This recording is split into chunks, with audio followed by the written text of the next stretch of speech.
রাঙ্গামাটির মুসলমান মাকে কি করে সম্মান করতে হয় নবীজি একবারে হাতে কলমে শিখাই দিলেন। হযরত হালিমাতুস সাদিয়া বললেন, আহা নবীজি। হালিমাকে দেখার সঙ্গে সঙ্গে নবীজি দাঁড়ায় গেলেন। আল্লাহর হাবিবের গা মুবারকে সবসময় একটা চাদর থাকতো, নবীজি চাদর ব্যবহার করতেন। আরবে চাদরের দরকার হয়, চাদর ব্যবহার করতেন নবীজি। আল্লাহু আকবার। হালিমা বলতেছেন, ওই চাদরখানা নবীজি আমার সামনে বিছাই দিলেন। সাহাবীরা শুনে গেল, আল্লাহর নবী চাদর বিছাইলেন, হযরত হালিমা বসলেন, এরপরে আল্লাহর নবী বসলেন। একবার জোরে বলবেন কি মারহাবা। নবী জিজ্ঞেস করলেন, ইয়া রাসূলুল্লাহ, আপনি তখন কোলে দোলনার ভিতরে আমার মুখের দুধ আপনারে পান করাইছি, নবীজি একটা প্রশ্নের জবাব কি আপনি দয়া করে দিবেন? আল্লাহর নবী বলেন, মা বলেন, কি প্রশ্ন? হযরত হালিমা বলেন, ইয়া রাসূলুল্লাহ, আপনি আমার ডান স্তনের দুগ্ধ পান করতেন, কিন্তু কোনোদিন বাম স্তনের দুগ্ধ আপনারে পান করাইতে পারি নাই। আমি হাজার চেষ্টা করেছি আপনাকে বাম স্তনের দুগ্ধ পান করার জন্য, কিন্তু আপনি কখনো বাম স্তনের দুগ্ধ পান করেন নাই। আপনি আমার ডান স্তনের দুগ্ধ পান করেছেন। মা আপনি ইয়া রাসূলুল্লাহ, আপনি দয়া করে ব্যাখ্যা দিবেননি? আল্লাহর নবী বলেন, আম্মা জান, হ্যাঁ ব্যাখ্যা দিচ্ছি আপনাকে, শুনেন। আপনি যখন আমাকে ছোট্টকালে শিশুকালে আমার দুধ পান করাইতেন গো মা, আমি জানতাম, আমি তখনই জানি আমার একটা দুধ ভাই আছে, আমার একটা দুধ ভাই আছে। আমি যদি সবটুকুন দুধ পান করি তাহলে আমার দুধ ভাইয়ের হক নষ্ট হয়ে যাবে। একসাথে বলা যাবে আল্লাহু আকবার। আমি তখনও জানি আমার ভাই আছে, আমি যদি দুধ পান সব করে ফেলে দেই আমার ভাই না খেয়ে থাকবে। তেরি মুর্শিদ মোহাম্মদের নাম, তৌহিদেরি মুর্শিদ মোহাম্মদের নাম। ওই নাম জপলে বুঝতেই পারি খুদারি কালাম, মুর্শিদ মোহাম্মদের নাম। ঠিক ওই সময় নবীজি ইনসাফ প্রতিষ্ঠিত করলেন। এই জন্য কোরআনে আল্লাহ বললেন, ইন্নাল্লাহা ইয়া'মুরু বিল আদলি ওয়াল ইহসানি ওয়া ইতা'i যিল কুরবা ওয়া ইয়ানহা আনিল ফাহশাই ওয়াল মুনকার। আমি আল্লাহ তোমাদেরকে নির্দেশ দিলাম, দুনিয়াতে তোমরা ন্যায় কাজ করবা, অন্যায় করবা না, অন্যায় করবা না, অন্যায় করবা না, অন্যায় করবা না, অন্যায়কে সমর্থন করবা না, ন্যায় করবা। দুনিয়াতে তোমরা অন্যায় করবা না, ন্যায় করবা, অন্যায় করবা না, ন্যায় করবা, অন্যায় করবা না, ন্যায় করবা। আল্লাহু আকবার। আমার নবীজি দেখেন, তখনও যুদ্ধ হতো, এখনো যুদ্ধ হয়। আমার রাসূলের জীবনের যুদ্ধে যদি আপনি দেখেন, নবীজি অনেকগুলি যুদ্ধে অংশগ্রহণ করেছেন, কিন্তু আপনি পরিসংখ্যান যদি দেখেন মাত্র কয়েকশো মানুষ নিহত হয়েছে এতগুলি যুদ্ধে। আর বর্তমান যুদ্ধ যদি আপনি দেখেন, ইসরায়েলের দিকে যদি আপনি তাকান তাহলে দেখবেন নিরীহ ফিলিস্তিনিদেরকে তারা ৭৫ বছর ধরে ধরে মারতেছে। ৭৫ বছর ধরে ধরে তারা মারতেছে। নিরীহ ফিলিস্তিনিরা তারা তাদের অধিকার চায়। ৭৫ বছর ধরে ধরে নিরীহ ফিলিস্তিনিদেরকে তারা মারতেছে। এই যুদ্ধে প্রায় লক্ষ ফিলিস্তিনি তারা হত্যা করেছে, শিশুদেরকে হত্যা করেছে, এমনকি আশ্রয় কেন্দ্রগুলিতে তারা বোমা মারতেছে। আপনি যদি মায়ানমারের দিকে তাকান, লক্ষ লক্ষ রোহিঙ্গা মুসলমানদেরকে তারা হত্যা করলো। আহারে, ছোট ছোট বাচ্চাদেরকেও তারা হত্যা করলো, নারীদেরকেও তারা হত্যা করলো। বাবা, পৃথিবীর যেখানেই হত্যা হোক এটার বিরোধিতা আমরা করি। কোন মানুষের মৃত্যু আমাদের কাম্য না। একটা কথা মনে রাখবেন, স্বজন হারা ব্যথা সবার জন্য একরকম। মুসলমান মারা গেলে যেমন মারা গেলে যেমন মার ব্যথা লাগে, মুসলমানের মার ব্যথা যেমন হিন্দুর মায়ের ব্যথা তেমন, মুসলমানের মায়ের ব্যথা যেমন বৌদ্ধ ধর্মের মায়ের ব্যথা একই রকম। বাঙ্গাল হালিয়ার মুসলমান রাঙ্গামাটিবাসী খুবই মনোযোগ দিয়ে কথাগুলি শুনবেন। বাজারে রাস্তাঘাটে যারা আছেন দয়া করে বসে থাকবেন না। সমস্ত মুসলমান যারা আছেন তারা এসে বসে যান মাহফিলের ভিতরে, কথাগুলি শুনবেন। আপনারা এই মিলাদুন নবীর মাহফিল করেছেন, কারণ কি? এই জন্য করেছেন যে এই মাসে আমাদের মুক্তির দিশারি, নাজাতের দিশারি, যার কারণে আমরা মুক্তির রাস্তা খুঁজে পাইলাম, শান্তির পথ খুঁজে পেলাম, যার কারণে আখিরাতের নাজাতের রাস্তা খুঁজে পেলাম। পৃথিবী অন্ধকারে নিমজ্জিত হতো, যে সময়ে নারী জাতির কোনো মূল্য ছিল না। আহা, একটু লক্ষ্য করেন, জীবন্ত নারীদেরকে কবর দিত, কেউ বাধা দিত না, কেউ বাধা দিত না, সবাই জীবন্ত নারীকে কবর দিত। সেই দিন নারীদেরকে কাবা শরীফের চারপাশে উলঙ্গ করে নারীদেরকে তাওয়াফ করানো হতো, ঘোরানো হতো। আহা, যেই দিন সামান্য কারণ নিয়ে মানুষে মারামারি, খুনোখুনি, হানাহানি করত, সামান্য কারণ নিয়ে মানুষ খুনোখুনি, হানাহানি, মারামারি করত। শুধু মারামারি হতোই না, দীর্ঘ 40-50 বছর ধরে একটানা যুদ্ধ চলত, একটানা হানাহানি, মারামারি, কাটাকাটি। সেই কঠিন জীবন থেকে আল্লাহর নবী মানুষদেরকে মুক্তির দিশা দিলেন। এই মুক্তির পথ দিতে যাওয়ার কারণে নবী অনেক কষ্ট সহ্য করেছেন। মানুষ তাকে মেরেছে, গালমন্দ করেছে। শিয়াবে আবি তালিবে আমার রাসূলকে একটানা 2 বছর বন্দী করে রাখা হয়েছে। তার অপরাধ ছিল মানুষকে তিনি মুক্তির দিশা দিয়েছিলেন, সত্যের দিশা দিয়েছিলেন, শান্তির রাস্তায় মানুষকে ডেকেছেন, আল্লাহর পথে তিনি মানুষকে ডেকেছেন। তিনি রাহমাতুল লিল আলামিন এই রবিউল আউয়াল মাসে, এই মাসে আমাদের পৃথিবীতে তিনি তশরিফ এনেছিলেন। সেই খুশি রাতি সজ্জে, সে আনন্দের বসে আল্লাহ শুকরিয়া স্বরূপ আপনারা এই বেহেশতের বাগান সাজিয়ে দিয়েছেন। একবার জোরে বলা যাবে কি মারহাবা। সালাতুন ইয়া রাসূলুল্লাহ আলাইকুম, সালামুন ইয়া হাবিবাল্লাহ। হয় না? জোরে বলেন সালাতুন ইয়া রাসূলুল্লাহ আলাইকুম, সালামুন ইয়া হাবিবাল্লাহ আলাইকুম। মনোযোগ দিবেন মুসলমান রাঙ্গামাটিবাসী, মাইকের আওয়াজ যত দূর পর্যন্ত যাচ্ছে আমার কথাগুলি আপনারা শুনবেন। আল্লাহর নবী দুনিয়াতে আসবেন, তশরিফ নবীজি রাখলেন বর্তমান মক্কাতুল মুকাররমা, কাবা শরীফের পাশে একটা পাহাড় আছে। এই পাহাড়ের নাম জাবালে আবু কুবাইস। জাবালে আবু কুবাইস নামক একটা পাহাড় আছে। এই পাহাড়ের পাদদেশে আল্লাহর হাবিবের বেলাদতের ঘর মুবারক, হযরত আব্দুল্লাহ আমিনার ছোট্ট কুঠুরি একটা ঘরে আল্লাহর নবী রাহমাতুল লিল আলামিন দুনিয়াতে আসলেন, তশরিফ রাখলেন। আল্লাহর নবী যখন তশরিফ রেখেছিলেন, পৃথিবীতে জন্মগ্রহণ করেছিলেন, পৃথিবীর সবচেয়ে বড় তখন 2টা সাম্রাজ্য ছিল।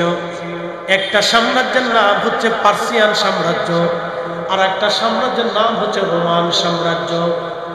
2টা সাম্রাজ্য হাজার হাজার বছর ধরে পৃথিবী শাসন করেছে। একটা সাম্রাজ্যের নাম পার্সিয়ান। পার্সিয়ান এত বড় সাম্রাজ্য ছিল, 3000 বছর ধরে তারা পৃথিবী শাসন করেছে। রোম সাম্রাজ্য বর্তমান ইউরোপ এবং পৃথিবীর বিরাট একটা অংশ মিলে রোম সাম্রাজ্য ছিল, যারা 7-8 হাজার বছর ধরে পৃথিবী শাসন করে যাচ্ছে। এত বিরাট বড় একটা সাম্রাজ্য, যাদের পতন হয় না, কেউ তাদেরকে পরাজিত করতে পারে না। লক্ষ লক্ষ সৈন্যবাহিনী তাদের, বিরাট বড় নিঃসন্দ্র প্রহরী তাদের। কিন্তু শুনবেন, পার্সিয়ান সাম্রাজ্যের প্রধান ধর্ম ছিল হলো মাজুসি ধর্ম। তারা আগুনের পূজা করতেন, আগুন। পার্সিয়ান সাম্রাজ্য বর্তমান ইরান, ইরানকে কেন্দ্র করে একটা বিরাট বড় সাম্রাজ্য ছিল, তারা আগুনের পূজা করত। 1000 বছর ধরে চলমান একটা আগুনের কুণ্ডলী, 1000 বছর ধরে সেই আগুনটা নিভে নাই কোনদিন। আল্লাহর নবী যে সময় পৃথিবীতে তসলিম আনলেন, ঠিক ওই সময় পার্সিয়ানদের সে আগুন নিভে গেল। একসাথে বলবেন কি আল্লাহু আকবার। আগুন নিভে গেল, পার্সিয়ানরা বসে গেল, তাদের ধর্মগুরুরা বসে গেল, দার্শনিকরা বসে গেল, গণক যারা ছিল তারা বসে গেল। কি ব্যাপার, 1000 বছর ধরে যে আগুন নিভে না, সে আগুন হঠাৎ করে নিভে গেল, কারণ কি? তখন তারা গণনায় বসে গেল, তারা গবেষণায় বসে গেল। গবেষণা করার পরে তারা দেখলো, হায় হায় সর্বনাশ, এই ধর্মটা পৃথিবী থেকে নিশ্চিহ্ন হয়ে যাবে।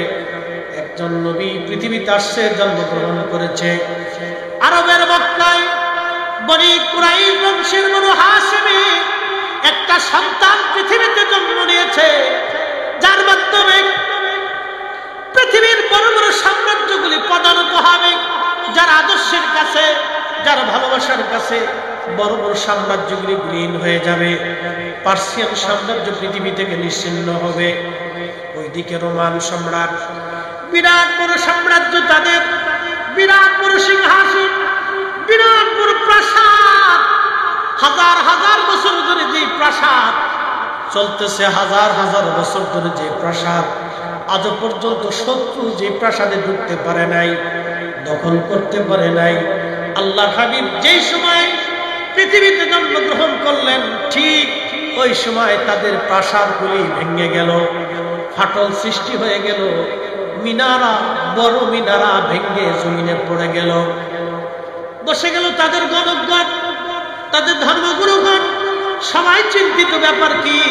হাজার হাজার বছর ধরে যে প্রাসাদ আজ পর্যন্ত কেউ দখল করতে পারে নাই, আজকে সেই প্রাসাদটা ভেঙে গেল, ফাটল সৃষ্টি হয়ে গেল, জায়গায় জায়গায় চূড়ায় চূড়ায় ফাটল, বড় সবচেয়ে বড় মিনারা ভেঙে পড়ে গেল। কারণ কি? কি হতে যাচ্ছে পৃথিবীতে? গবেষণা করে দেখলো, সর্বনাশ, এমন একজন নবী দুনিয়াতে আসছে, যার মাধ্যমে রোমান সাম্রাজ্য পৃথিবী থেকে নিশ্চিহ্ন হয়ে যাবে। ঠিক তাই পার্সিয়ান সাম্রাজ্য নিশ্চিহ্ন হয়ে গেল, রোমান সাম্রাজ্য নিশ্চিহ্ন হয়ে গেল, কোন সাম্রাজ্য টিকে থাকতে পারল না। আল্লাহর নবী দুনিয়াতে তশরিফ গ্রহণ করলেন। মক্কা ঘরের ভিতরে 360টা মূর্তি ছিল, একটা দুইটা মূর্তি না, 360টা মূর্তি ছিল। আল্লাহর নবী যে সময় দুনিয়াতে জন্মগ্রহণ করলেন, ঠিক ওই সময় 360টা মূর্তি একসাথে সিজদার মধ্যে পড়ে গেল, ভেঙে গেল। মক্কাবাসী চিন্তায় পড়ে গেল, কারণ কি? শত শত বছর ধরে যে ঘরের ভিতরে মূর্তি রাখলাম, আজ পর্যন্ত যে মূর্তি কেউ টাচ করে নাই, যেই মূর্তির সামনে সবাই মাথা নত করলো, আজকে সেই মূর্তি অটোমেটিক একা একা পড়ে গেল। কারণ কি? তারা গণনা করে দেখলো, সর্বনাশ, একটা শিশুর জন্ম হয়েছে, যার মাধ্যমে পৃথিবী বিজয় হবে, এই তামাম দুনিয়া তার নখদর উপরে আসবে, তার অনুসারী দিয়ে তামাম দুনিয়া ভরে যাবে। বন্ধু, আজ ঠিক তাই, সারা পৃথিবীতে মানুষ আছে 200-800 কোটি, মুসলমানের সংখ্যা আজ 200 কোটি। একবার জোরে বলা যাবে আল্লাহু আকবার। যার আদর্শ অনুপ্রাণিত হয়ে কোটি কোটি মানুষ এই ধর্মে দীক্ষা গ্রহণ করলো। শুনে রাখবেন, আমাদের ধর্মটা কোনো উগ্রতার ধর্ম না, আমাদের ধর্মটা হলো আদর্শের ধর্ম, আমাদের ধর্মটা হচ্ছে ন্যায়ের ধর্ম, ইনসাফের ধর্ম। কিন্তু আমরা কিছু মানুষের কারণে দুর্নাম হতেই পারে, কিন্তু না, রাসূল করিম সাল্লাল্লাহু আলাইহি সাল্লাম তিনি এমন একজন নবী ছিলেন, আল্লাহু আকবার, আপনাকে বুঝাইতেছি তার জীবন। আল্লাহর নবী দুনিয়াতে আসছে, দুনিয়াতে আসার পরে পৃথিবীতে অনেক আশ্চর্য ঘটনা ঘটলো, অনেক নিদর্শন পৃথিবী থেকে আসলো, অনেক কথা, অনেক ওয়াজ। রহমতের নবী দুনিয়াতে তশরিফ রাখার পরে ওই দেশের আগের নিয়ম ছিল, বাচ্চা জন্মগ্রহণ করার পরে তারা অন্যান্য মায়েদের কাছে বাচ্চা দিয়ে দিতেন লালন পালন করার জন্য। এটা আগের যুগে আরবের একটা নীতি ছিল, আগের যুগে আরবের একটা নীতি ছিল, বাচ্চা হওয়ার পরে তারা ধাত্রীর কাছে বাচ্চা দিয়ে দিতেন। এই ধাত্রীরা তারা দুধ পান করায় বাচ্চা বড় করত, বিনিময়ে তাদেরকে পয়সা করে দেওয়া হতো। আল্লাহর নবী দুনিয়াতে তাশরীফ, হালিমাতুস সাদিয়া রাদিয়াল্লাহু আনহা রহমতের নবী, আল্লাহু আকবার, তিনি ধাত্রীমা ছিলেন। হালিমার বাড়ি বর্তমান তায়েফ। যদি কোনোদিন যান তায়েফে, চমৎকার আবহাওয়া, একটা পাহাড়ি এলাকা, পাহাড়ি জনপদ, এতই সুন্দর, এতই মনোরম, তার বাতাস। গরমের দিনে যদি আপনি যান তাহলে দেখবেন অটোমেটিক ভাবে আল্লাহর পক্ষ থেকে একবারে শীতল শীতল বাতাস আসতে থাকে। ওখানে কোনো গরম নাই। শীতের দিনে সেখানে বরফ পড়ে, কিন্তু গরমের দিনে অটোমেটিক বাতাস আসতে থাকে। তায়েফের আবহাওয়া সুন্দর। তায়েফ থেকে মহিলারা আসতো, মক্কা থেকে বাচ্চা কাচ্চা নিয়ে তায়েফে লালন পালন করবে। হযরত হালিমা বললেন, আমিও অর্থনৈতিকভাবে দুর্বল ছিলাম, আমার খাবারের অভাবে ক্ষীণ দুর্বল হয়ে গিয়েছিলাম। চিন্তা করলাম, যদি মক্কা থেকে একটা বাচ্চা আমি নিয়ে আসি তাহলে কিছু পয়সা করে আমি পাবো, এই পয়সা করে দিয়ে আমার সংসার সুন্দর মতো চলবে। স্বামীকে বললাম, স্বামী দ্রুত গতিতে চলে মক্কাতুল মুকাররমায় যাব, একটা বাচ্চা নিয়ে আসি। হযরত হালিমাতুস সাদিয়া রাদিয়াল্লাহু আনহা তিনি তেনার স্বামীকে নিয়ে, তার কোলের মধ্যে 1 মাসের এক বাচ্চা নিয়ে, তার ছোট্ট মেয়েটাকে নিয়ে, একটা উটের পিঠে আর একটা গাধা ছিল তার দুর্বল, খাবারের অভাবে উট এবং গাধাটাও দুর্বল হয়ে গিয়েছিল। হযরত হালিমা বললেন, আমি গাধার পিঠে চললাম, আমার স্বামী বাচ্চাদেরকে নিয়ে উটের পিঠে চললেন। দুইজনে রওনা করলাম। আমাদের উট এবং গাধাটা দুর্বল হওয়ার কারণে ধীরে ধীরে ধীরে ধীরে তারা হেঁটে হেঁটে যাচ্ছে। আর আমার আগে মহিলারা চলে গেল। আমার 3 দিন আগে তারা মক্কায় পৌঁছায় গেল। আমি যখন মক্কার দিকে ঢুকি, তার 3 দিন আগে অন্যান্য মহিলারা মক্কা থেকে বাচ্চা নিয়ে, শিশু নিয়ে তারা বের হয়ে তারা তায়েফের দিকে রওনা হয়ে গেল। সবাই 3 দিন আগে চলে গেল। আমি 3 দিন পরে মক্কায় ঢুকলাম।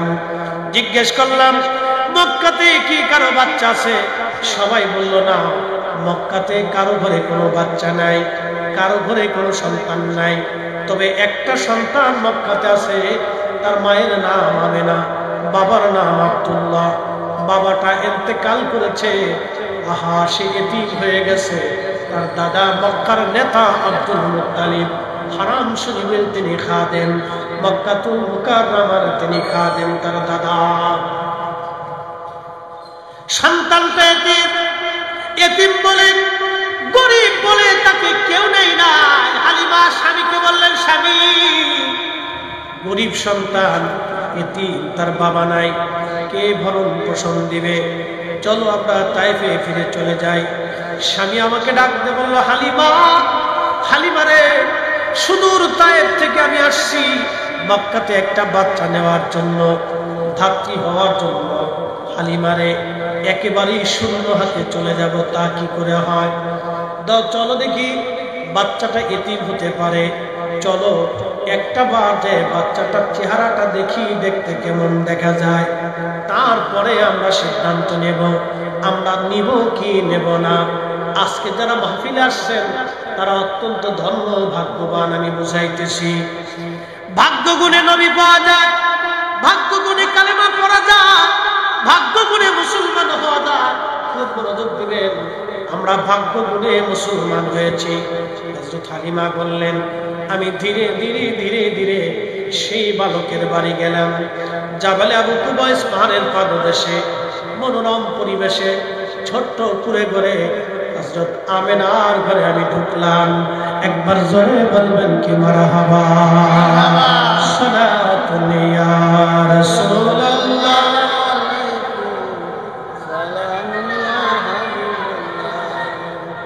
আইনা সালাতুন ইয়া রাসূলুল্লাহ,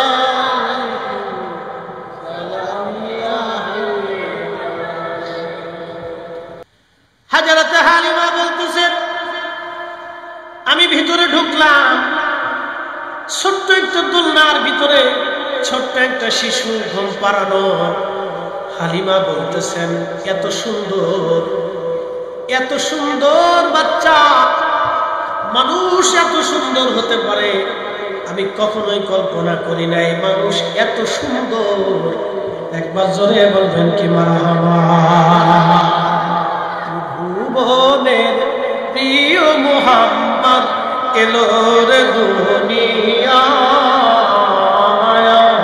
যে সাগর আকাশ বাতাস দেখবি জলিয়া, আয় যে সাগর আকাশ বাতাস ধুলির ধরা বেহেশতবাজ জয় করিল দিল রে লাজ, আজকে খুশির ঢল নেমেছে ধূসর সাহারায়, রে সাগর আকাশ বাতাস দেখবি জলিয়া, আয় রে সাগর আকাশ বাতাস দেখবি জলিয়া। দেখা মেনা মায়ের কোলে দোলে শিশু ইসলাম দোলে, ঠিক কিনা? দেখা মেনা মায়ের কোলে দোলে শিশু ইসলাম দোলে, কচি মুখে শাহাদাতের বাণী সে শোনায়, রে সাগর আকাশ বাতাস দেখবি জলিয়া, আয় রে সাগর আকাশ বাতাস দেখবি জলিয়া। রাঙ্গামাটির মুসলমান হালিমাতুস সাদিয়া বলতেছে, দুনিয়ার মানুষ এত সুন্দর কি করে হয়? আমি তার বক্ষর উপরে সবুজ রেশমের পোশাক দেখেছি, সবুজ রেশমের পোশাক, একসাথে বলবেন সুবহানাল্লাহ। আমি তার পৃষ্ঠদেশের নিচে সাদা সাদা রেশমের পোশাক আমি দেখেছি। আমি যখন তার ঘুমন্ত এতই চমৎকার সুঘ্রাণ আসতেছিল তার দেহ থেকে, সুবহানাল্লাহ জোরে বলবেন। এত সুন্দর সুঘ্রাণ তার দেহ থেকে আসতেছে, এতই চমৎকার সুঘ্রাণ তার দেহ থেকে আসতেছে যে এই সুঘ্রাণ পৃথিবীর কোন সুঘ্রাণের সাথে মিল হবে না। তার বাস্তবতা আমি নিজে পৃথিবীতে দুইটা সুঘ্রাণ, এখনো রসুলের সুঘ্রাণ পাবেন দুইটা জায়গা। আমি জায়গার কথা বলে দিয়ে যাই আজ। এক নম্বর বাইতুল আকসা, যেটা ইসরায়েলের সাথে ফিলিস্তিনিদের প্রতিনিয়ত যুদ্ধ হয়। এই বাইতুল আকসা মসজিদে যে পাথরের উপরে নবীজি কদম রেখে মেরাজের রাত্রিবেলা আসমান জগৎ ভ্রমণ করেছিলেন, সেই পাথরে নবীজির পায়ের চিহ্ন এখনো আছে। আল্লাহু আকবার। না না ভাই, আরো জোরে জোরে। পৃথিবীর আর এক জায়গায় সুঘ্রাণ আপনি পাবেন, সেই সুঘ্রাণ বর্তমান সৌদি আরবে মদিনাতুল মুনাওয়ারায় উহুদের পাহাড়, যেই পাহাড়ের আপনি ভিডিওতে দেখবেন, ইউটিউবে দেখবেন, পাহাড়ের একটা সাইডে পাথরের একটু ফাঁকা জায়গা আছে। পুরা উহুদ পাহাড়টা পাথরের একটা পাহাড়, এই উহুদের পাশে একটা ফাঁকা জায়গা আছে। এই ফাঁকা জায়গাতে উহুদের যুদ্ধের দিনে নবীজি বিশ্রাম করেছিলেন। নবীর এই ধর্মকে, এই ইসলামকে পৃথিবী থেকে মিটিয়ে দেওয়ার জন্য, নিঃশেষ করে দেওয়ার জন্য মক্কার কুফাররা তারা সম্মিলিত বাহিনী নিয়ে 3000 যোদ্ধা নিয়ে আল্লাহ নবীর উপরে ঝাঁপায় পড়লেন, সাহাবীদের উপরে। ওই উহুদের ময়দানে আল্লাহ নবী যোহরের আর আসরের নামাজ একটা জায়গায় পড়েছিলেন, সেখানে এখন মসজিদ করে রাখা হয়েছে। ওই জায়গাটা আসরের নামাজের পরে অতর্কিত হামলায় আল্লাহ নবীর দন্ত মুবারক শহীদ হলো, ভেঙে গেল, মাথা মুবারক কেটে গেল, রক্ত বের হতে লাগলো। ওখান থেকে জিব্রাইল আমিন এবং সাহাবীরা ধরে নিয়ে সেই উহুদের পাহাড়ের সেই ফাঁকা জায়গাটা সেই ফাঁকা জায়গার মাঝখানে নবীজিকে নিয়ে বিশ্রাম করানো হলো সারা রাত। সারা মদিনায় জানাজানি হলো নবী নাই, নবী শহীদ হয়ে গেছে। এইখানে যদি আপনি যান তাহলে 1450 বছর পরেও আল্লাহর হাবিবের সুঘ্রাণ আপনার নাকে আসবে। একবার জোরে বলবেন আল্লাহু আকবার। যেই জায়গা আল্লাহর নবী বিশ্রাম করেছিলেন উহুদের যুদ্ধের দিনে আহত অবস্থায়, ওইখানে উঠার পরে দেখলাম একটা সুঘ্রাণ বাতাসের সাথে ভেসে ভেসে আসে। এতই চমৎকার সুঘ্রাণ বাতাসে ভেসে ভেসে আসে, ঠিক বাইতুল আকসার পাথরে মুবারকে যেখানে নবীজির পায়ের ছাপ, ওইখানের যে সুঘ্রাণ ঠিক একই রকম সুঘ্রাণ উহুদের ওইখানে। আপনি আশ্চর্য হবেন, একই রকম সুঘ্রাণ, কোনো পরিবর্তন নাই। আসতেছে অটোমেটিক আসে। আমরা চিন্তা করলাম হায় ব্যাপার কি। আমি আর একটু উপরে উঠলাম। উপরে ওঠার পরে আমরা 4-5 জন মিলে সিমেন্টের যে ফাঁকা জায়গা দিয়ে মাথা ঢুকাইলাম। আল্লাহর কসম ও মুসলমানেরা, ওর ভিতর থেকে এতই সুঘ্রাণ আসতে লাগলো, নবীজি যেখানে বিশ্রাম করেছিলেন এত চমৎকার সুঘ্রাণ আসতে লাগলো। আমরা সবাই সেই সুঘ্রাণ নিলাম। 3 থেকে 4 ঘন্টা প্রায় আমরা ওখানে ছিলাম। এশার নামাজ ওইখানে জমাতে পড়েছি, তার সুন্নত পড়েছি, কিছু নফল নামাজ করেছি, মিলাদ শরীফ পড়লাম, ওইখানে বসে বসে দোয়া করলাম। দীর্ঘ সময় পর্যন্ত দোয়া করেছি। দীর্ঘ সময় সুঘ্রাণ নেওয়ার জন্য আমরা বসে রয়েছি। যত ঘন্টা বসা ছিলাম তত ঘন্টা ওখান থেকে সুঘ্রাণ আসতে লাগলো। এক আলাদা অনুভূতি। চিন্তা করলাম 1450 বছর পর সুঘ্রাণ আসে, এটা আমাদের কারো সুঘ্রাণ না, ঠিক বাইতুল আকসার পাথরে যে সুঘ্রাণ, একই রকম সুঘ্রাণ উহুদের এই পাহাড়ের মাঝখান থেকে আসতে থাকে। যেখানে আল্লাহর নবী বিশ্রাম করেছিলেন, রক্ত মুবারক ঝরেছিল ওই জায়গা থেকে। 1450 বছর পরেও সুঘ্রাণ আসে। একবার জোরে বলবেন কি মারহাবা। এই জন্য কাজী নজরুল চমৎকার বাংলা ভাষাতে একটা কবিতা লিখছে, আমি যদি আরব হতাম মদিনারি পথ, সেই পথ দিয়ে হেঁটে যাইতেন নূর নবী হযরত, নূর নবী হযরত। আমি যদি আরব হতাম, আমি যদি আরব হতাম মদিনারি পথ, সেই পথ দিয়ে হেঁটে যাইতেন নূর নবী হযরত, নূর নবী হযরত। সালাতুন ইয়া রাসূলুল্লাহ।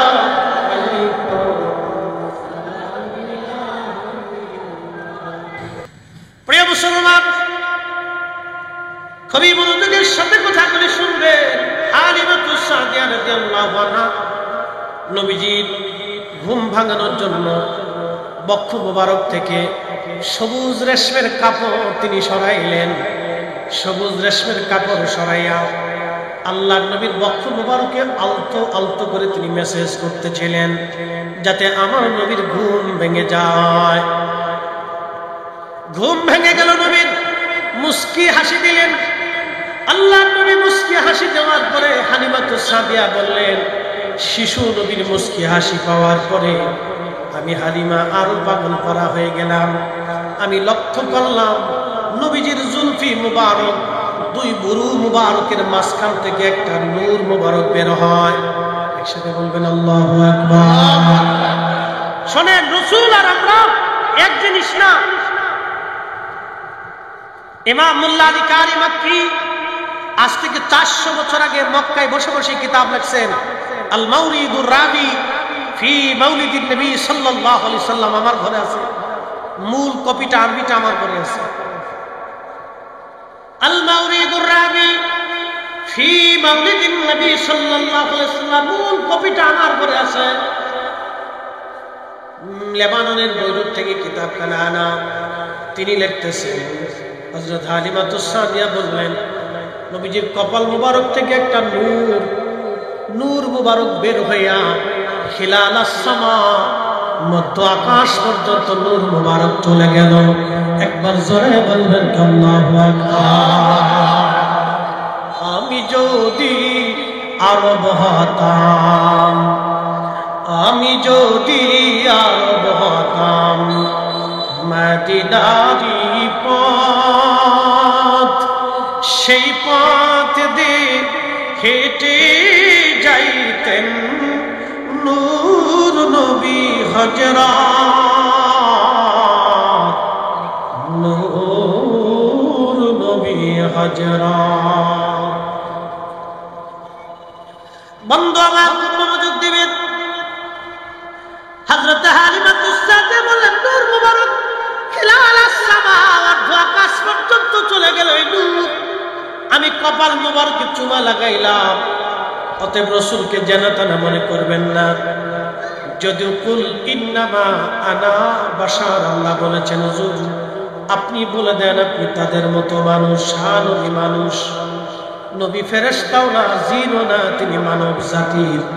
কিন্তু একটা কথা মনে রাখবেন, 1450 বছর পরেও উহুদের নবীর বিশ্রামের জায়গা থেকে ঘেরান আসে। 1450 বছরে কদম মুবারক রেখে যাওয়া পাথর থেকে সুঘ্রাণ এখনো বাইতুল আকসা থেকে আসে। নবীজির চুল মুবারক এখনো যেখানে সংরক্ষিত, 1450 বছর পরেও সেখান থেকে সুঘ্রাণ আসে। অতএব সহজ করে দেখবেন না, এই মিলাদুন নবীর মাহফিলকে ছোট করে দেখবেন না। আপনি যেই তরিকার হন, আপনি যেই পীরের মুরিদ হন, ভাই আমার, ছোট করে দেখবেন না, এটাকে সহযোগিতা করবেন, ভালোবাসবেন। বলেন হুজুর কারণ কি? বলে দিয়ে যাই, আমার মাথায় পাগড়ি আছে না নাই? আছে। এই পাগড়ির যে কাপড়, এই কাপড় দিয়ে কিন্তু অনেকে লুঙ্গি বানায়। আপনি যদি লুঙ্গি পরেন, খুলে যদি যায়, এই লুঙ্গি উঠে কেউ চুমা লাগায় না, এটা দিয়ে জাঙ্গে বানানো হয়। ওটা খুলে পড়ে যাওয়ার পরে কেউ চুমা লাগায় না, মোজা বানানো হয়। ওটা খোলার পরে কেউ মোজাতেও চুমা দেয় না। একই কাপড় দিয়ে যদি টুপি বানানো হয়, এই টুপিটা মাথার থেকে পায়ের নিচে পড়ে গেলে সবাই এটাকে উঠাইয়া পরিষ্কার করে কেউ চুমা লাগায়, কেউ মাথায় দেয়। আচ্ছা, নবীর সুন্নতের জন্য যদি একটা কাপড়ের দাম বেড়ে যায়, ওই কাপড়টা, ওই টুপিটা রাসূলের সাথে সম্পর্কিত হওয়ার জন্য যদি টুপির দাম বেড়ে যায়, কাপড়ের মূল্য বেড়ে যায়, তাহলে বলেন তো এই মাহফিলটা মিলাদুন নবী আমার নবীর সাথে সম্পর্ক হওয়ার কারণে মাহফিলের দাম বেড়ে গেল, মাহফিলে যারা আসলো তাদেরও দাম বেড়ে গেল। কথা বলেন ঠিক না বেঠে? 1450 বছর আগে কোরআন বলতেছে, হুজুর উম্মতকে বলে দেন, উম্মত বাঁচার জন্য চেষ্টা করে, মৃত্যু থেকে পালায়। আমরা রাত্রিবেলা গাড়িতে চলি, আপনারা যখন ঘুমান তখন আমরা রাস্তায় থাকি। জগতের মানুষ যখন নির্ঘুম থাকে, ঘুমিয়ে থাকে, তখন আমরা রাস্তায় থাকি। আহা, এই যে আমার ওয়াজের জীবনের প্রায় 14-15 বছর পার হয়ে গেল, আজও পর্যন্ত রাস্তাতে কোনো দুর্ঘটনার শিকার আমি হই নাই। যিনি রক্ষা করলেন, জবান খুলে বলেন তো তিনি কে? 15 বছরের জীবনে আমি রাস্তার পাশে বহু লাশ পড়ে থাকতে দেখেছি, বহু মানুষের অ্যাক্সিডেন্টের মরা দেহ। আহা, মৃত্যু দেহ থেকে বিশ্রী গন্ধ আসে, মরার পরে বিশ্রী গন্ধ আসে, বিকট গন্ধ, মাস্ক পরেও থাকা যায় না, এমন বিশ্রী গন্ধ আসে মরার পরে। কোরআন বলতেছে, ফাইন্নাহু মুলাকিকুম, মরণ থেকে তারা পালায়। আপনি বলে দেন মৃত্যু থেকে তারা পালাইতে পারবে না। ওই মালাকুল মউত তার সাথে দেখা দেবে, সাক্ষাৎ করবে। সুম্মা তুরাদ্দুনা ইলা আলিমিল গায়বি ওয়াশ শাহাদা। হুজুর আপনি বলে দেন, সে এমন এক মালিকের কাছে চলে আসবে। আল্লাহ আল্লাহ ডাকতে বলতেছে, হুজুর আপনি বলে দেন, সে আমার কাছে আসবে, আমি তার গোপনে গোপনে সব আমি আল্লাহ জানি। ফায়ুনাব্বিউকুম বিমা কুনতুম তা'মালুন। আমি সেই দিন তারে দেখাবো সে ভালো আমল করছে না খারাপ আমল করছে। এমন জীবন করিয়া গঠন, হাসিবে তুমি কাঁদিবে ভুবন। এমন জীবন করিয়া গঠন, হাসিবে তুমি কাঁদিবে ভুবন। এমন জীবন করিয়া গঠন, হাসিবে তুমি কাঁদিবে ভুবন। এই জন্য দুনিয়া থেকে আমাদেরকে ভালো কাজ করে যেতে হয়। মানুষের জন্য কিছু কাজ করে যান, সমাজের জন্য কিছু কাজ করে যান। মানুষের উপকারের জন্য আপনি দুনিয়াতে আল্লাহ আপনাকে পাঠাইছে, ইসলামের জন্য কিছু কাজ করে যান। এগুলি আমাদের করা দায়িত্ব।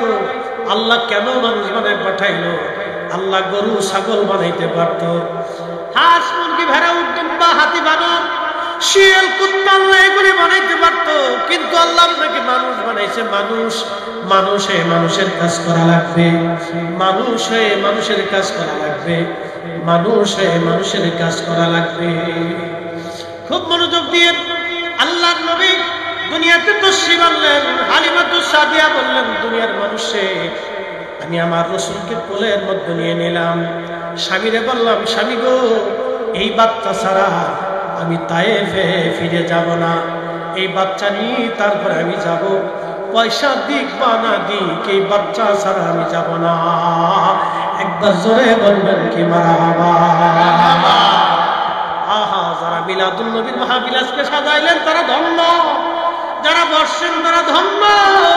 মেহশরের মাঠে রাসূলের কদম মুবারকে জায়গা হবে।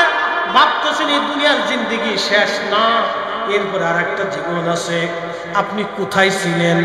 যদি প্রশ্ন করি কোথায় ছিলেন? আগে ছিলেন মায়ের রেহেমের ভিতরে। কতদিন পরে আপনাকে এই বডি বানানো হলো? 4 মাস পর্যন্ত আল্লাহ আপনার এই বডিটাকে মায়ের পেটে বানাইলেন। আপনি কিছুই ছিলেন না, কিচ্ছু ছিলেন না। আপনি দুর্বল ছিলেন, শক্তিহীন ছিলেন, আপনার আমার কোনো ক্ষমতা ছিল না। মায়ের রেহেমে জরায়ুর ভিতরে নিরাপদ আধারে আল্লাহ রাব্বুল আলামিন আপনাকে বানাইলেন কি দিয়া জানেননি? সুম্মা জাআলা নাসলাহু মিন সুলালাতিন মিন মাইন মাহিন। কোরআন বলতেছে, হুজুর উম্মতকে জানান, আমি মানুষ তৈরি করেছি মায়ের রেহেমে, বংশ বিস্তার করেছি, সন্তান দিয়েছি, নাতি নাতকুন দিয়েছি, ভাই ব্রাদার আত্মীয় স্বজন দিলাম। এ সব কিছুই আমি আল্লাহর দান। কিন্তু সৃষ্টি করলাম বাবার পৃষ্ঠদেশ থেকে নির্গত একটু পানি, বাবার পৃষ্ঠদেশ থেকে নির্গত একটু পানি, মায়ের বক্ষদেশ থেকে নির্গত একটু পানি, দুইটা পানি আল্লাহ একত্রিত করলেন। মায়ের রেহেমের ভিতরে আল্লাহ রিফাইন করলেন। 4 মাস 120 দিন পর্যন্ত আল্লাহ বডি নির্মাণ করলেন। স্ট্রাকচার তৈরি হলো, বডি তৈরি করলেন আল্লাহ, মানব দেহের সুন্দর করে বানাইলেন। কোরআন বলতেছে, লাকাদ খালাকানাল ইনসানা ফি আহসানি তাকবীর।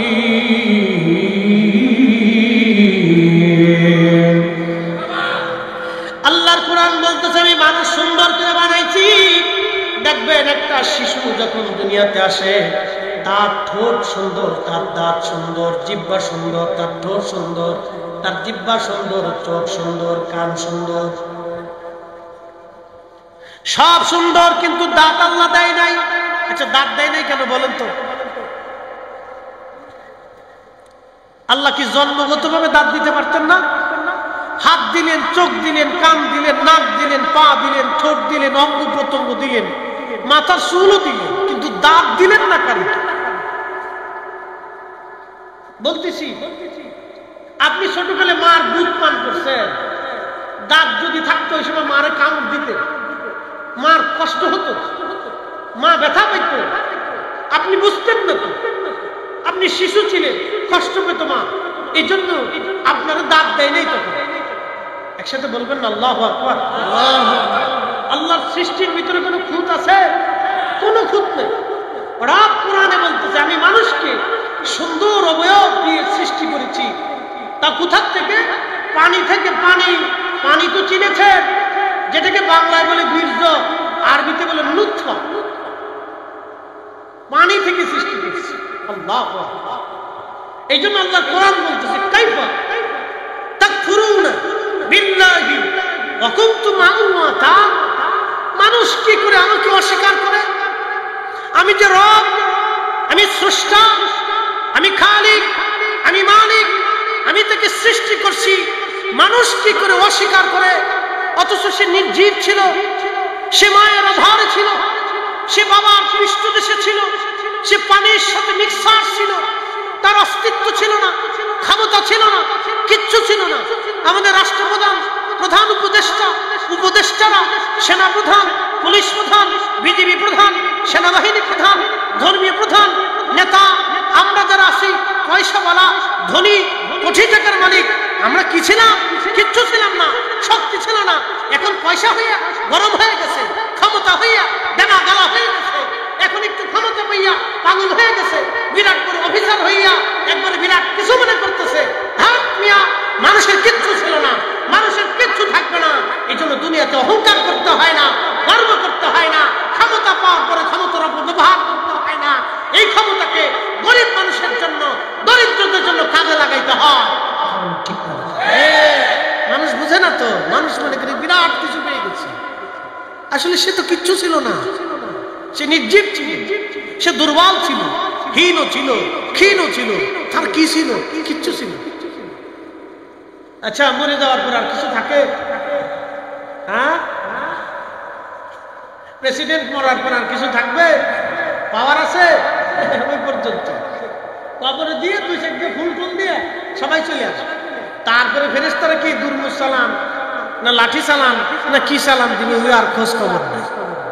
তবে একটা কথা বলে দিয়ে যায়, এদেশে অনেক রাজনীতিবিদ মারা গেছে, ধনী ব্যক্তি মারা গেছে, অনেক ব্যক্তিরা মারা গেছে, কিন্তু তাদের কবরের পাশে কেউ যায় না। কিন্তু আজকে দেখেন তো, এদেশের যত ওলি আসছে, তাদের মাজারে, তাদের কবরের পাশে, তাদের মাজারের পাশে মানুষ যে বসে বসে জিয়ারত করে, তাদের জন্য দোয়া করে। কথা বল না কেন? ঠিক কিনা? কেন করে? তারা মুকুটহীন সম্রাট, তারা সীমাহীন, সীমানাবিহীন রাজ্যাধিপতি। তাদের রাজ্যের কোনো সীমানা নাই, তাদের রাজ্যের সীমানা মানুষ যত দূর পর্যন্ত আছে, তাদের সীমানা তত দূর পর্যন্ত। কারণ তারা মানুষের জন্য কাজ করত, মানুষের জন্য কাজ করত। আপনি মানুষের জন্য হয়ে যান, মানুষের জন্য নিবেদিত হয়ে যান। সম্পদ মানুষের চিরস্থায়ী থাকে না, ক্ষমতা চিরদিন থাকে না, কিন্তু মানুষের জন্য যদি আপনি কাজ করেন, এই চিরদিন মানুষের হৃদয়ে হৃদয়ে হৃদয়ে হৃদয়ে জায়গা হবে। অনেকে আমার কাছে একদিন মাফ করবেন, রাজনীতিক কোন দল আমি করি না, এক চেয়ারম্যান সাহেব এসে বলতেছে, হুজুর গত নির্বাচনে 2 কোটি টাকা খরচা করছি, চেয়ারম্যান হইতে পারি নাই, এই নির্বাচনে যাতে হইতে পারি আপনি একটু দোয়া করে দেন। আমি তারে বললাম, চেয়ারম্যান সাহেব 2টা কথা বলি, মনে কিছু নিয়ে না। আপনারা তো দুনিয়ার একটা চেয়ার পাওয়ার জন্য 2 কোটি টাকা খরচা করছেন, কিন্তু চেয়ারটা পান না। আবার 2 কোটি টাকা খরচা করবেন একটা চেয়ারের জন্য, পাবেন কি পাবেন না কোনো গ্যারান্টি নেই বাবা। আমি বললাম, একটা চেয়ারের জন্য 2 টানে আপনার 4 কোটি টাকা খরচা। আমি বললাম, বাবাজি দুনিয়ার একটা চেয়ারের জন্য 4 কোটি টাকা খরচা না করে এই 4 কোটি টাকা যদি আপনি গরিব মানুষের জন্য খরচা করতেন, তাহলে মানুষের হৃদয়ের চেয়ারে আপনার আসন হতো, এই চেয়ার থেকে আপনাকে কেউ সরাইতে পারতো না। কি কথা বল না কেন? এই কাজে নাই, এই কাজে খরচা করে না মানুষ, এই কাজে খরচা করে খালি দুনিয়ার চেয়ারের জন্য সবাই পাগল হয়ে যায়।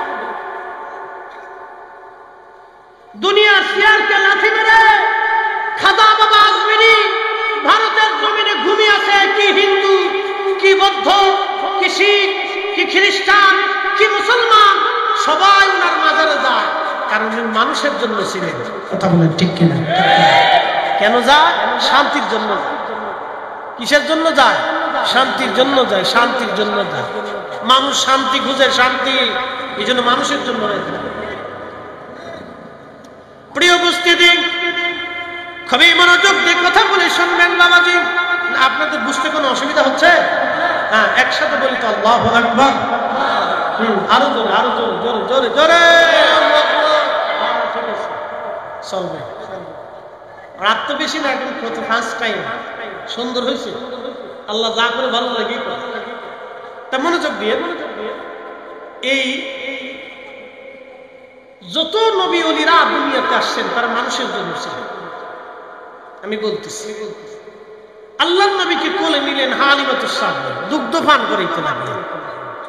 তিনি বলেন, আমার উট, এই উটটা রশি ছিল, দৌড়াইয়া কাবা ঘরের সামনে যাই, কাবার সামনে সেজদায় পড়ে গেল।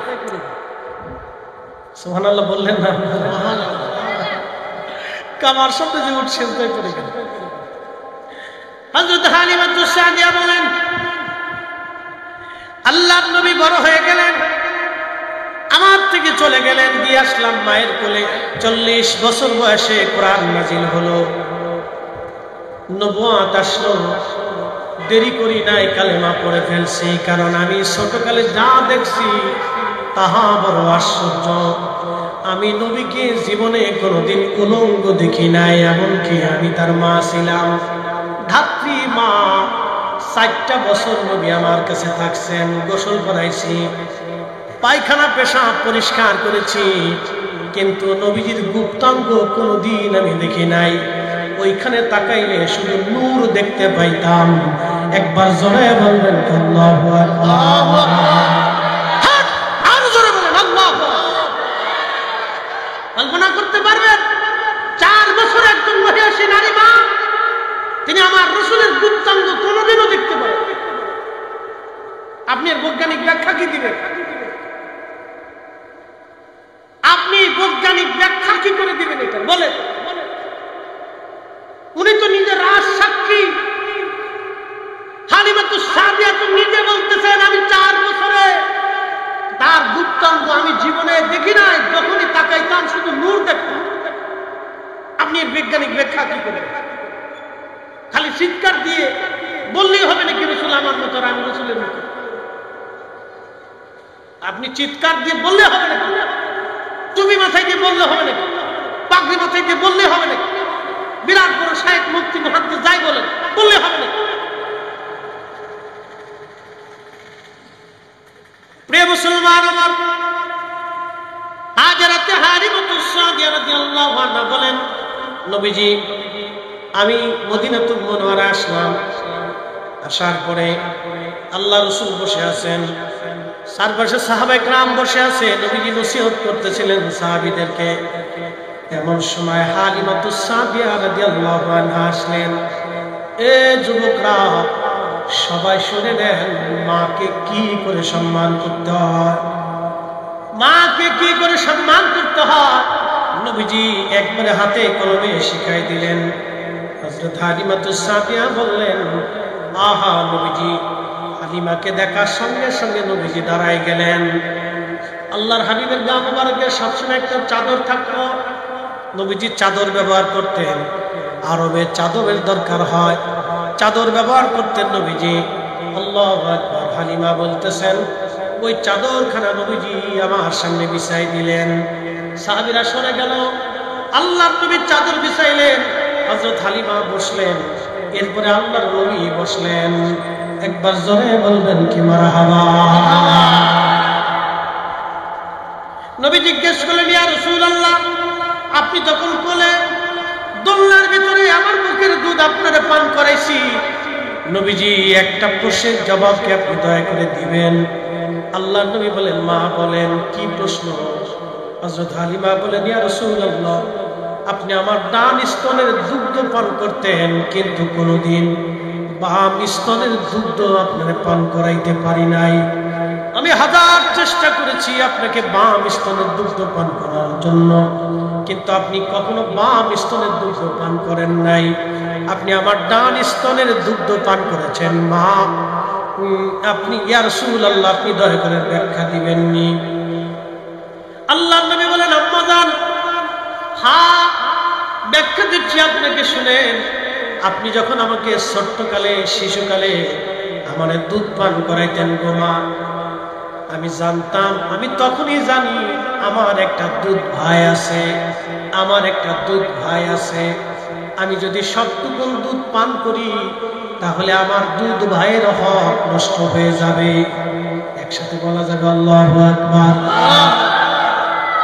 আমি তখনও জানি আমার ভাই আছে, আমি যদি দুধ পান সব করে ফেলে দেই আমার ভাই না খেয়ে থাকবে।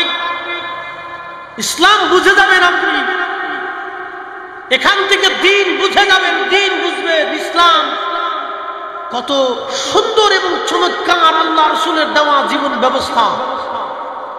আরে ক্ষমতা আসলেই খালি চুরি করার ধান্দা না, জনগণের হক মেরে খাওয়ার ধান্দা, জনগণের পয়সা মেরে খাওয়ার ধান্দা। পদ পাইলেই সরকারি অফিসার কর্মকর্তা হলে জনগণের সম্পদ মেরে খাওয়ার ধান্দা নাকি? আল্লাহ রাসূল কি করে শিক্ষা দিচ্ছে? মা আমি তখন ছোট্ট ছিলাম, আমি জানতাম আমার একটা দুধ ভাই আছে। ওগো মা, আমি যদি সবটুকু দুধ খেয়ে ফেলে দেই আমার দুধ ভাইয়ের কষ্ট হবে।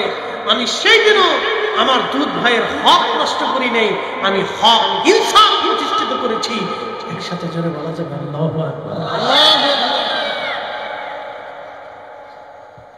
তাওহীদেরই মুর্শিদ আমার মুহাম্মাদের নাম, তাওহীদেরই মুর্শিদ আমার মুহাম্মাদের নাম। ওই নাম জপলে বুঝতেই পারি খুদারি কালাম, মুর্শিদ মুহাম্মাদের নাম। রাঙ্গামাটির মুসলমান ঠিক ওই সময় নবীজি ইনসাফ প্রতিষ্ঠিত করলেন। এই জন্য কোরআনে আল্লাহ বললেন ইন্নাল্লাহা ইয়া'মুরু বিল আদলি ওয়াল ইহসানি ওয়া ইতা'i যিল কুরবা ওয়া ইয়ানহা আনিল ফাহশাই ওয়াল মুনকার। আমি আল্লাহ তোমাদেরকে নির্দেশ দিলাম দুনিয়াতে তোমরা ন্যায় কাজ করবা, অন্যায় করবা না, অন্যায় করবা না, অন্যায় করবা না, অন্যায় করবা না, অন্যায়কে সমর্থন করবা না, ন্যায় করবা। দুনিয়াতে তোমরা অন্যায় করবা না, ন্যায় করবা, অন্যায় করবা না, ন্যায় করবা,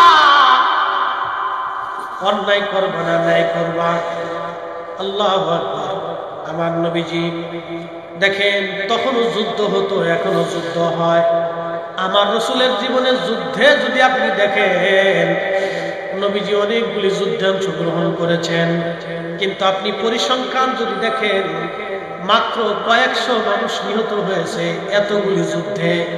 আর বর্তমান যুদ্ধ যদি আপনি দেখেন, ইসরায়েলের দিকে যদি আপনি তাকান তাহলে দেখবেন নিরীহ ফিলিস্তিনিদেরকে তারা ৭৫ বছর ধরে ধরে মারতেছে।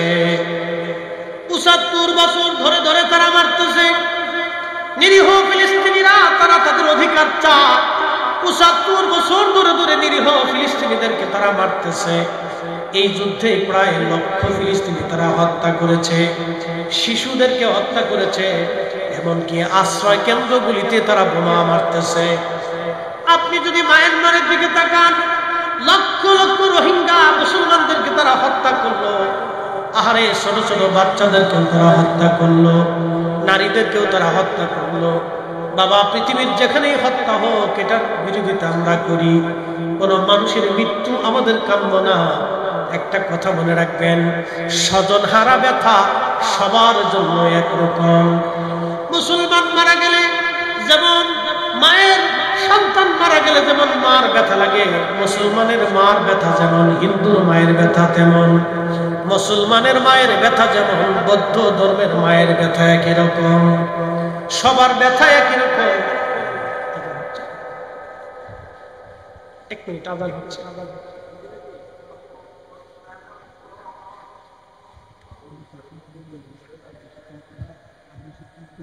দুরূদ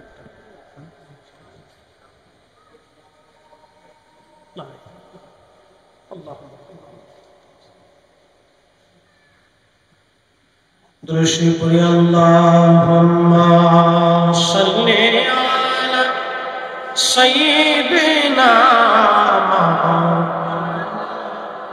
মুহাম্মাদ ওয়া আলা আলি সাইয়্যিদিনা।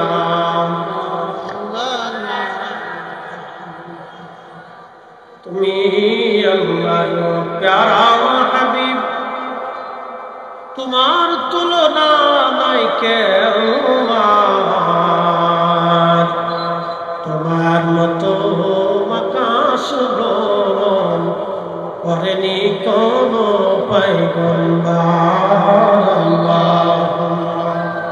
সাল্লি আলা সাইয়্যিদিনা মাওলানা মুহাম্মদ ওয়া আলা আলি সাইয়্যিদিনা মাওলানা মুহাম্মদ। একটা কথা মনে রাখবেন, আযান হচ্ছে, জামাতের পরে আমরা সময় মতো ছেড়ে দিয়ে দিব। এর পাশাপাশি আচ্ছা দেখো ঠিক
বসেন বসেন বসেন।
দুরূদ পড়ি আল্লাহুম্মা সাল্লি আলা সাইয়্যিদিনা মাওলানা মুহাম্মদ ওয়া আলা আলি সাইয়্যিদিনা মাওলানা।